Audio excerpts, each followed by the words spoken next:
האחים הלכו מכרו את יוסף. עשו מעשה טוב או לא מעשה טוב?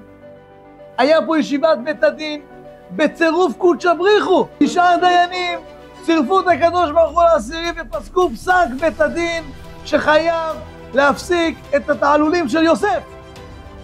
או להרוג אותו או למכור אותו. עשו לו חנינה, מכרו אותו. 22 שנה הם הלכו עם תחושה שהם עשו את המעשה הכי טוב בעולם. מתי הם גילו שהם טעו?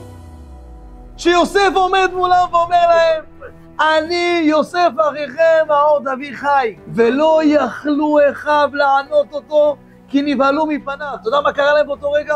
נפל להם פתאום הרגשה של 22 שנה אנחנו חיים בטעות. היינו בטוחים שרצון השם היה למכור אותו. גילו שהם לא עשו את רצון השם. הנה הראיה, העוד אבי חי. הנה החלומות אמת. הנה השתחווינו לו כולם. יהודה, מלכות יהודה. למה זה מלכות יהודה? יהודה היה מלך, היה גיבור שבכולם. ועם כל זה, הוא בעצמו אמר בוא נמכור אותו, הוא השתתק. הוא לא יכל להוציא הגה מפיו. כי כשאתה מראה לאדם את האמת מול הפנים, שם הוא נתקע.